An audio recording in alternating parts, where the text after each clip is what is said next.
Good morning and welcome to another lesson on globalisation.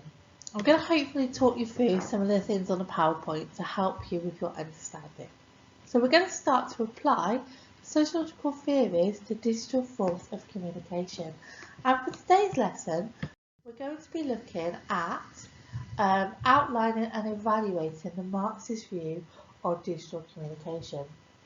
Now, Marxist ideas about digital and social media are quite critical of digital forms of communication, particularly the way in which these are being used by global capitalist corporations.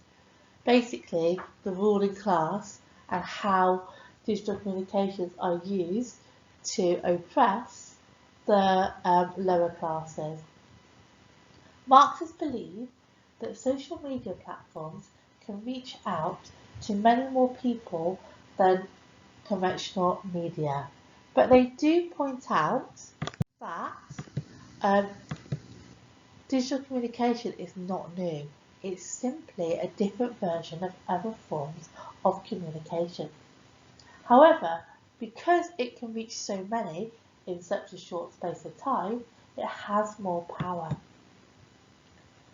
Marxists believe that the effects of this have been exaggerated by other sociologists. But they do point out that digital social media is a potentially a powerful way for the ruling class to bring about cultural hegemony. And we looked at cultural hegemony when we looked at youth subcultures and CCCS views, and we looked at how those sorts of ideas were there. So a link back to youth subcultures. Marxists argue that what actually happens is that new forms of digital communication reinforce and maintain inequalities, and they do this to control people, not just in terms of what they're buying, but as a set of ideas, their political beliefs, and their just beliefs in general. And in doing so, Marxists argue that the people in power can create a state of forced class consciousness, which allows politicians who represent the wealthy and privileged to rule by consent. And you can probably, with what's going on at the moment, see some examples of how that happens with the whole idea of the lockdown and everything that's going on in the media at the moment in terms of the coronavirus pandemic. Marxists argue that social media, particularly popular social media sites like Facebook, Instagram, Twitter, function to reinforce this forced class consciousness, because digital social networks mainly reinforce this forced class consciousness because they focus on non-critical issues such as identity, entertainment, celebrities, consumption, and consequently are very important vehicles of protest and social change. However, this view can be criticised, and we will criticise it later. For Marxists, those who own or control these new forms of communication and social networks are doing so with the aim to shape and manipulate how people think about the world they live, and therefore they only get a narrow range of approved views and knowledge, with the result that alternative and critical points of view are rarely heard or even dismissed as too extremist. You can think about with the current coronavirus pandemic, what some days the news we get and how that fits in with the agenda setting of the current government. So for example, on some days we hear about how bad things are in other countries, but when things are worse in our countries than other countries, that news is sort of hidden away. So there's sort of an agenda setting going on there. Marxist Crawford and Robbins, they argue that capitalists who control and influence digital media are not only looking to make a profit, but are also trying to control the masses. Crawford and Robbins suggest that the media, which includes news and entertainment, is owned by just a few, and these few have an enormous influence on shaping the ideas of the population. They argue that those who participate in new digital culture are not created equal. Corporations, governments, and even individuals with corporate media exert greater power that actually aggregates of consumers or those with genuine political and economic grievances. Digital technologies and networks mainly strengthen the power of the existing elites, and in doing so, they contribute to the muting, so the silencing, pressing the sort of silent button on those who politically and economically repress, and those who have genuine grievances with the way capitalism is organised. The owners of many of the social media platforms that control the flow of digital data is concentrated in a handful of companies. So if you think about it, Facebook, they don't just own Facebook now, they own WhatsApp, they own Instagram. You think about things like Sky News and the Times, all owned by one person. You think about Amazon, Google, there's not that many really.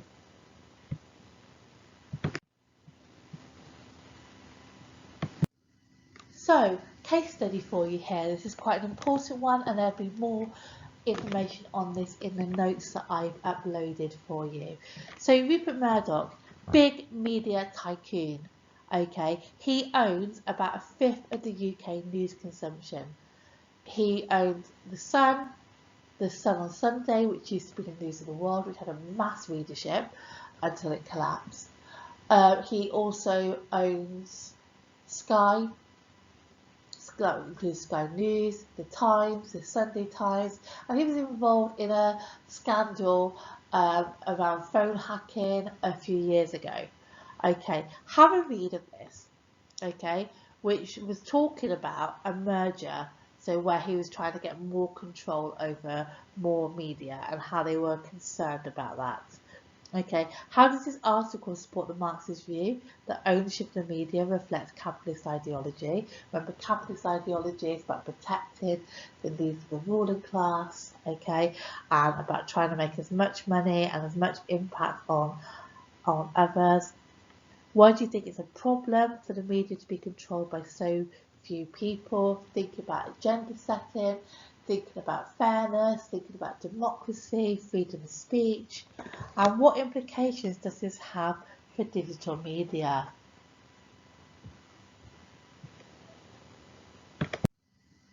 Okay, Marxists are also concerned about regulation. They point to the fact that the internet isn't really regulated, that companies themselves are supposed to regulate themselves, self-regulation. There's very little government guidance on this.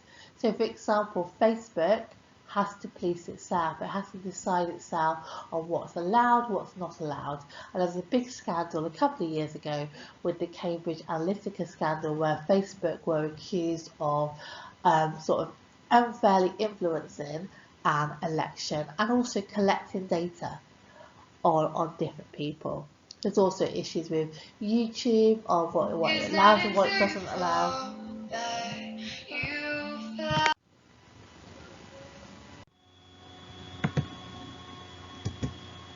Okay, so Marxists argue that digital communication has to be mediated by private companies and not the government.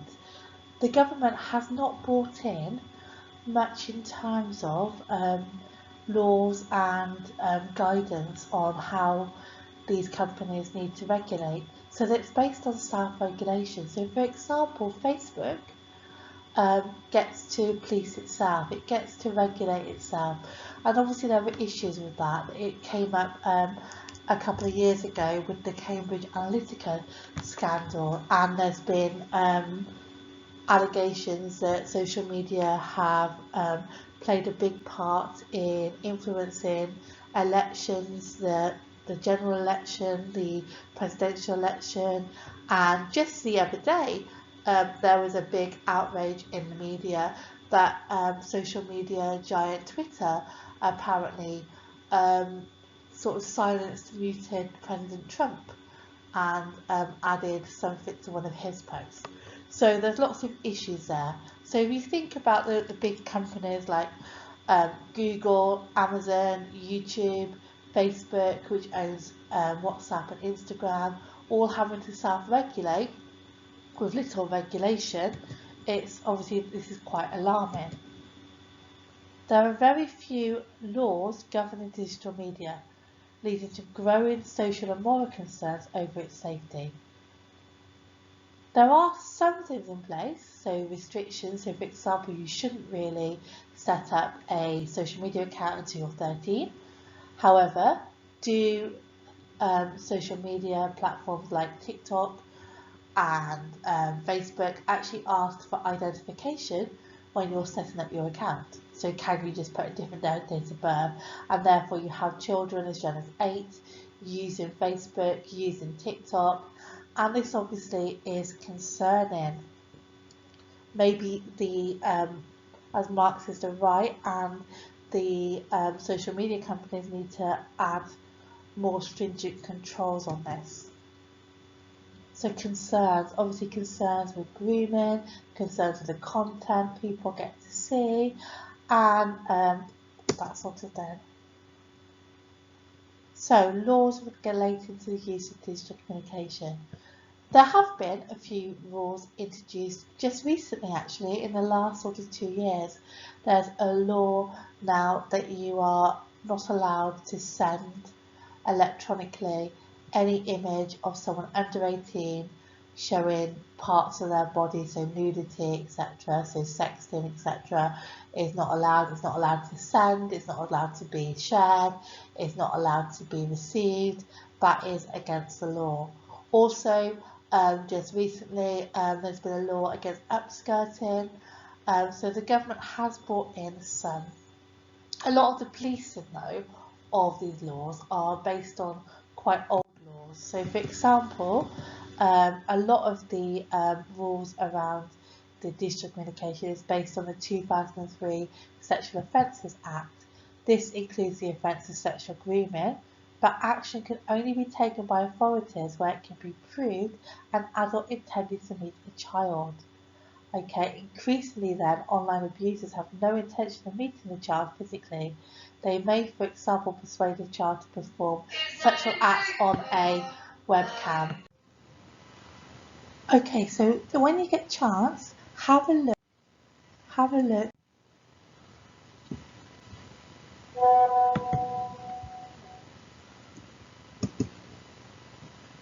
Also, there's the Malicious Communications Act.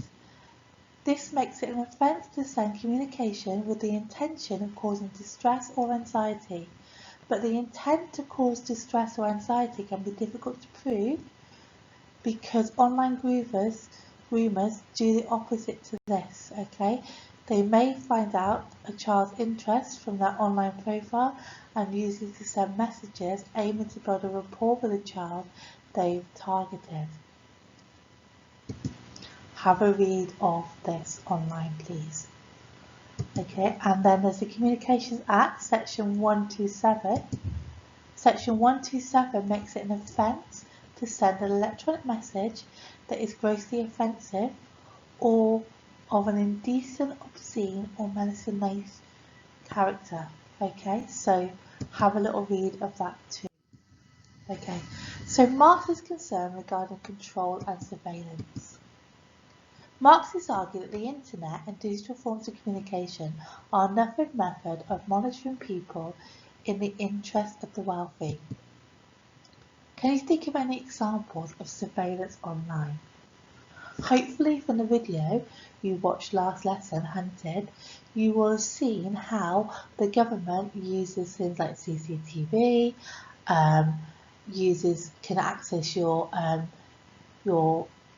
digital communications, your text messages, your mobile phone records, your social media accounts.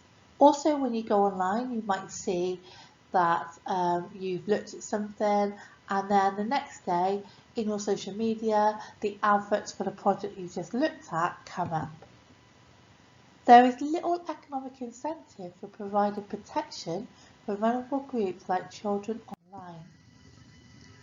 Garside, Marxist, looked at the use of the internet and digital communication amongst people. Marxist Garside argues that most adults just use the internet for entertainment. Okay, Garside is critical of the amount of time adults spend online. Garside looks at the amount of time and says this is why there's a fourth class consciousness and why the working class are not protesting or standing up against the government. Garside in the study suggested that the typical adult spends 8 hours, 41 minutes a day online, that most of that time is spent being entertained, okay? And therefore, because they're watching things on streaming sites or YouTube or they're playing games online, they're not posing any threat to capitalist society. Breadcrumbs. Now, if you've ever read the story of Hansel and Gretel, the fairy tale, you will know how the two children went into the woods and as they went, they left breadcrumbs to help them find their way home. The problem was that the breadcrumbs got ate by the birds. But these breadcrumbs, that they showed where they'd gone. Marxists argue that when we go online, we leave breadcrumbs. We leave a trace of where we've been. So breadcrumbs refers to people's movements on the internet. These are often monitored by private companies without the knowledge or consent of the person being monitored. Cornford and Robbins argue that the digital media is simply a way of capitalism controlling people through their use of social media under the guise of protecting people from extremism or criminal acts. What do you think about this, and can you think of any examples?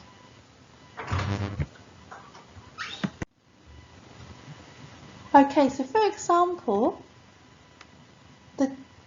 the government use this in a way, or digital media use this to control people, because when there's a terrorist attack, the media they post lots of stories about how awful it is, and we're made to feel empathy and sorry for things that have happened, and the terrorists are quickly judged and victimised and made as a bad people. Obviously this is true in a way, but with terrorist attacks this always happens. With criminal acts such as knife crime, there's lots of different ways that this is used. Okay, the Snowden report. If you could pause this one, close this video down for a bit, and could you have a go at watching this video clip. Unfortunately, I can't get it to work on the video like I wanted to, but Edward Snowden used to work for the CSA in America, and he exposed some of the secrets of that government and the UK government. So if you could watch that and then come back to this in a second.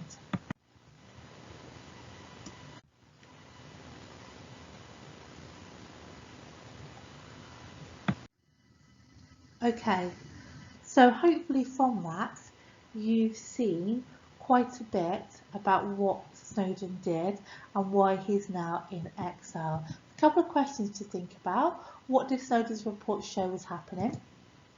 What were the main concerns? How did the government respond? And how can Marxist theory explain that? So whistleblower Edward Snowden revealed that the government, even the British government, is illegally intercepting smartphone and internet communications and harvesting email and text messages from private citizens, supposedly to prevent terrorist attacks. This illegal activity has led some critics of digital media to suggest that individual freedom, privacy and liberty are under attack, and that the human rights of the UK citizens are being infringed. There is also concern that commercial digital companies are sort of using economic information on their customers with regard to their spending habits. For example, many companies that sell products and services on the internet engage in consumer surveillance. Now, for Snowden, this has led to him giving up basically the life that he was leading before and still living in exile, not able to return to America. Okay, the government were not happy about this exposure. In the document I've uploaded to accompany this PowerPoint, there is further information on the Snowden report that hopefully will help you to understand this. Okay, so social networks may act like imperial powers. Marxist Seabrook argues that what is happening with digital communication is that there's this cultural imperialism.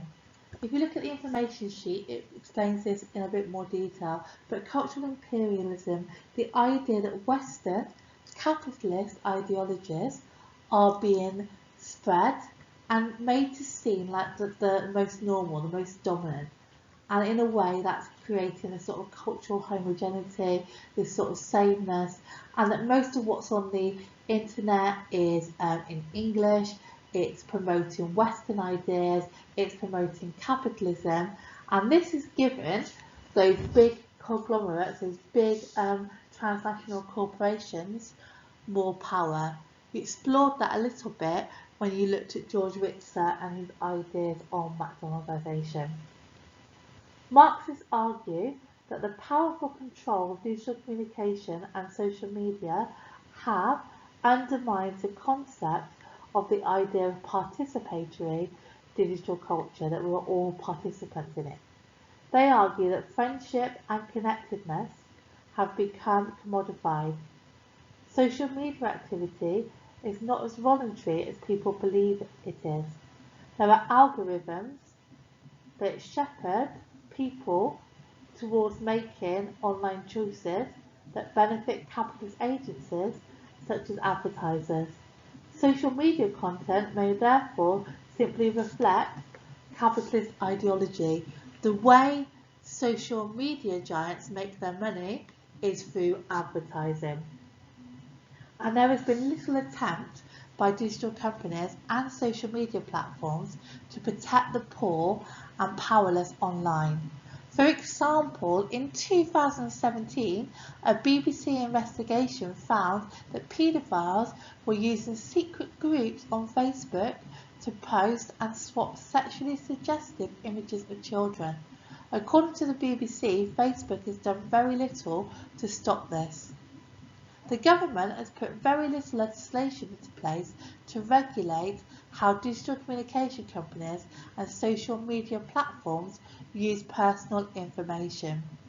However, Marxist ideas can be criticised. They put too much emphasis on the role of the ruling class and on class inequalities. They don't really look at the inequalities for gender, ethnicity or sexuality. They don't look at how it can lead to muted voices for those groups. Okay, it also sort of assumes a unified conspiracy, that all these big companies and the government are actually working together for the same thing.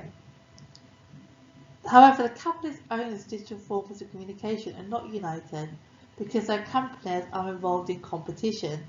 Okay, so that they're not united in that way. Okay. Also, people like Garside suggested that people actually, just go online to be entertained, but a lot of ideas and political ideas are shared on social media platforms like Facebook, Instagram. Particularly at the moment with the coronavirus pandemic, people are sharing their ideas, sharing their opinion, sharing news reports. Also in the last few days with the awful thing that happened in America, the murder by the police officers of the black man Floyd. basically that's led to lots of protests. It's led to the hashtag Black Lives Matter movement taking on more momentum. A couple of years ago, the hashtag Me Too unit saw thousands of people get behind it, calling for justice. There's loads of examples of where digital communication is actually used for protest, online petitions, etc. So it can be a very important platform. What I would like you to do next is have a look at the card sort. Okay, you've got 8 different ideas here, and I'd like you to sort them into a table of strengths and weaknesses of Marxist views. Okay, you can also include some other examples and examples from the reading that I've put attached to this PowerPoint. Okay, so to what extent then, big question here, does digital communication reinforce the interest of the ruling class? Now clearly there is some evidence from the work we've done from Crawford and Robbins, Garside, etc., and Seabrook, cultural imperialism, that actually it does reinforce the interest, that it's very much about promoting capitalism, about keeping people in their place. However, digital communication, as we've seen with the coronavirus pandemic, can actually bring people together. It can unite people and get them to actually protest against government. So we need to be really careful on this. So could you please use the reading that I've given you and start to think about this question? So further reading, not the course handbook yet, but that will come out soon. But I've put a couple of pages from that are going to be in the course handbook online for you. I want you to look at Seabrook and the spread of culture and imperialism, and I want you to look at Carstyles and his ideas on network communities. Okay, and hopefully you did this last lesson. Okay, I hope that you found this useful. I hope that you're starting to see and get an idea of Marxist views and starting to criticise them. I look forward to seeing your uploaded work online. Thank you. Bye. Take care. Stay safe.